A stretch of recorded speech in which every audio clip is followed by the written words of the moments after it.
नमस्कार। मंत्रालय में आपका स्वागत है। आज कांग्रेस का कार्य समिति की बैठक हो रही है। बहुत जल्दी ही कांग्रेस की लिस्ट आने वाली है, राजस्थान की लिस्ट आने वाली है। कह रहे हैं कि 106 नाम के आसपास, यानी कि 100 नाम से ज़्यादा के आसपास की सहमति बन गई है। सिंगल नाम का पैनल अप्रूव कर देगा आज, जो कल स्क्रीनिंग कमेटी की बैठक हुई थी उसके बाद में। और लगभग जो अशोक गहलोत, जैसे हमने पहले बताया था कि अशोक गहलोत चाहते हैं कि किसी भी सूरत में जो पिछले विधायक हैं, जो उन्होंने उनका साथ दिया था, उन सबको टिकट मिलना चाहिए, चाहे वो किसी भी सूरत में हो, किसी भी सीरत में हो, हारने की स्थिति में हो, जीतने की स्थिति में हो, लेकिन सबको टिकट मिलना चाहिए। ऐसा अशोक गहलोत ने मन बना रखा है, ऐसा अशोक गहलोत चाहते हैं। लेकिन इसी बीच में जद्दोजहद ये चल रही है कि एआईसीसी का सर्वे हो या राहुल गांधी का सर्वे हो, उसमें लगभग 50% विधायक, यानी 50 से 60 विधायक चुनाव हार रहे हैं। उसके बावजूद कल अशोक गहलोत ने एक स्टेटमेंट दिया था जिसमें उन्होंने ये कहा था कि वापस उन्होंने सचिन पायलट के घावों को हरा करने की कोशिश करी थी। देखिए, जिसमें ये कहा गया था कि विधायकों ने 10-10 करोड़ रुपए लिए हैं। मैं तो मुख्यमंत्री जी से कहना चाहता हूं कि 10-10 करोड़ रुपए लिए हैं तो उसका कोई प्रूफ दे दीजिए। जबानी जमा खर्च में कोई कुछ रखा नहीं है। अगर आपको पता है कि 10 करोड़ रुपए किसी ने लिए हैं, 10-10 करोड़ रुपए लिए हैं, तो उसको दीजिए प्रूफ। ईडी को दीजिए, किसी को भी दीजिए, देने चाहिए आपको प्रूफ। आप अगर ईमानदार राजनेता अपने आप को कहते हैं, ईमानदार राजनेता बनते हैं, जब आप बहुजन समाजवादी पार्टी के विधायकों को तोड़ करके अपने पास मिलाते हैं, तब आप नहीं देखते कि आप उनको क्या देते हैं, पद देते हैं, पैसा देते हैं, क्या लालच देते हैं। उस समय आपका जमीर पता नहीं कहाँ जाता है।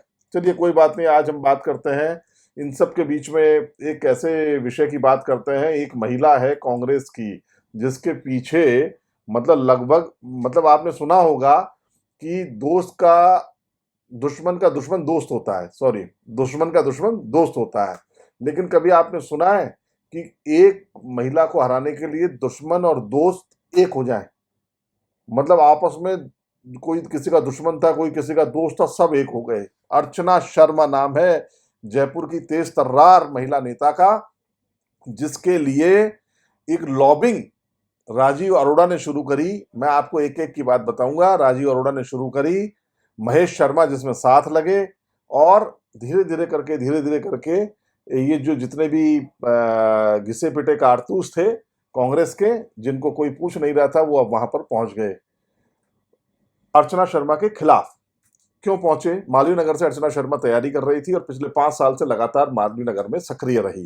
कालीचरण सर्राफ को से हार गई थी, लेकिन बहुत कम वोटों से हार गई थी। अब कहते हैं ये सब जाकर के कि 2 बार चुनाव हार चुकी है अर्चना शर्मा, इसलिए उनको टिकट नहीं दिया जाए। एक तो कांग्रेस में आपने देखा होगा, जब रंधावा बन के आए थे महासचिव, तो बड़े जोश में थे। जोश में आते उन्होंने कई बयान दिए थे।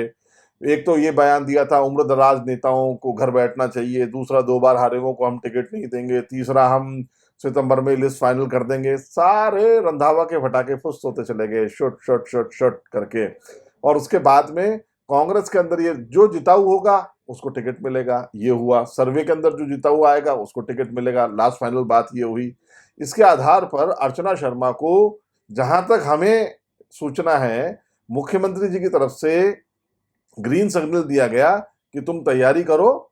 और क्योंकि भाई मुख्यमंत्री के सर्वे में, एआईसीसी के सर्वे में, सब में अर्चना शर्मा जो है लीड करती नजर आ रही थी। और मालवीय नगर के अंदर कोई नेता है भी नहीं, सही बात तो आपको बताएं, जो इतना दमखम वाला हो या चुनाव लड़ सके या कॉम्पिटिटर को चुनौती दे सके और 5 साल से सक्रिय हो।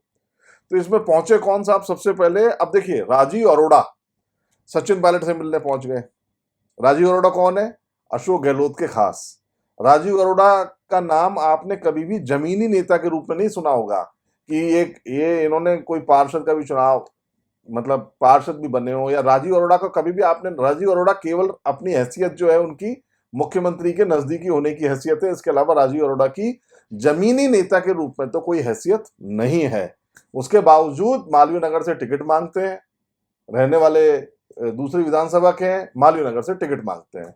और अशोक गहलोत के विश्वस्त होने के बावजूद सचिन पायलट से मिलने चले जाते हैं अर्चना शर्मा के खिलाफ कि अर्चना शर्मा का टिकट नहीं होना चाहिए। अर्चना शर्मा कौन है? जो बीजेपी, सचिन पायलट के टाइम पर कट्टर प्रवक्ता थी, जिस समय भारतीय जनता पार्टी की सरकार थी, और सरकार को घेरने में जिसने सबसे ज्यादा तेज तर्रार काम किया वो अर्चना शर्मा थी, डॉक्टर अर्चना शर्मा। ऐसी डॉक्टर अर्चना शर्मा इसके लिए के पीछे और कौन गया साहब इसके साथ में? इनके साथ में गए ब्राह्मण नेता, अपने आप को विप्र कल्याण बोर्ड के कहने वाले महेश शर्मा, मेरे मित्र हैं। लेकिन इस बार जो है मैं उनके लिए भी ये कहना चाहूंगा कि महेश शर्मा जी, आप जो है ब्राह्मण होने के बाद आप कहते हैं अपने आप को कि मैं ब्राह्मण नेता हूं, आप अपने आप को कहते हैं कि मैं ब्राह्मणों का हितकर हूं, और एक ब्राह्मण महिला नेता कांग्रेस की जो चुनाव लड़ रही है उसके खिलाफ पैरवी करने चले गए। ऐसा तो नहीं होना चाहिए ना।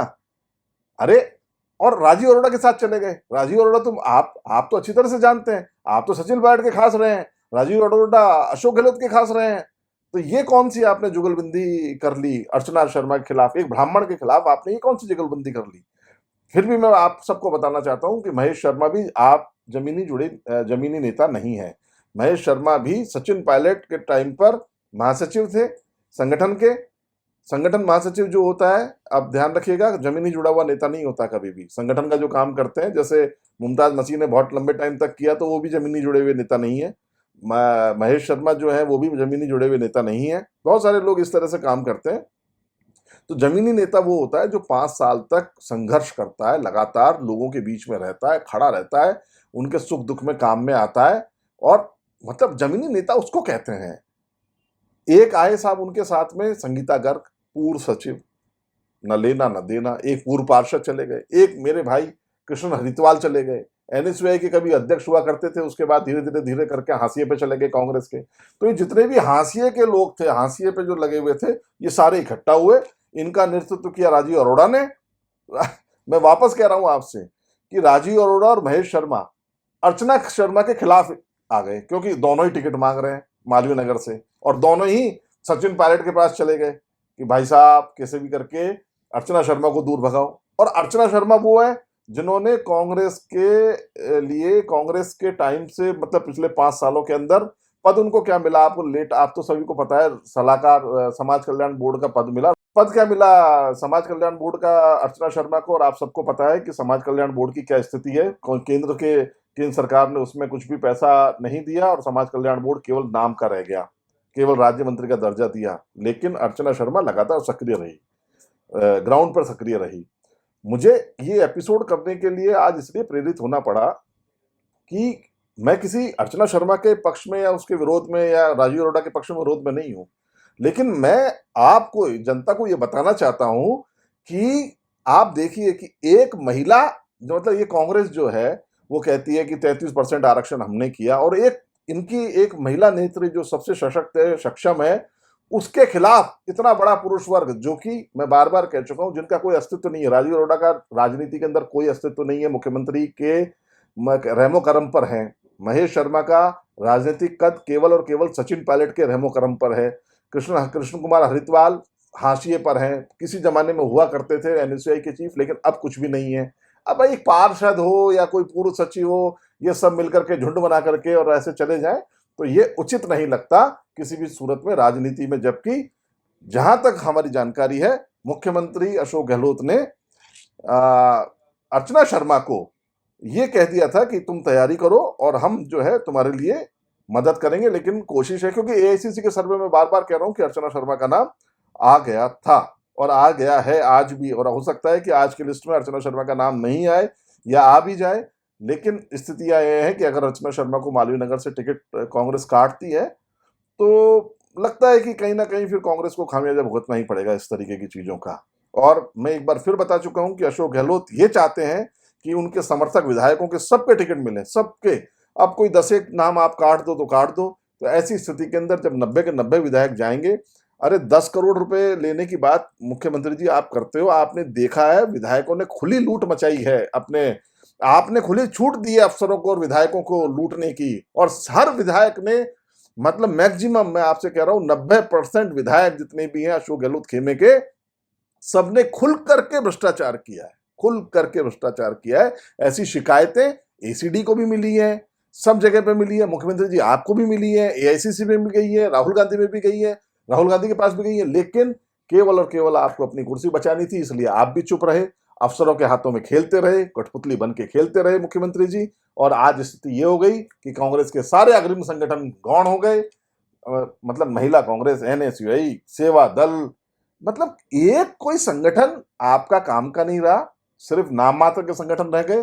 कांग्रेस के मुखिया के रूप में आपने डोटासरा को बैठा दिया, जिनकी जबान खुद से ज्यादा तेज चलती है, जिस कारण से कई बार कांग्रेस को, और जिन्होंने अपने सारे रिश्तेदारों को आरएएस बना दिया आरपीएससी के अंदर, आरपीएससी के भ्रष्टाचार को भी सचिन पायलट ने उठाया था। इन तमाम मुद्दों के साथ में हम आपको लगातार जानकारी देंगे, और हो सकता है आज शाम तक हम आपको दोबारा रात तक, देर रात तक लिस्ट के बारे में भी कुछ बता दें, एनालिसिस कर दें कि किन किन को टिकट मिला है और अब संभावना क्या है कांग्रेस के जीतने की या हारने की। मंत्रालय में बने रहिएगा।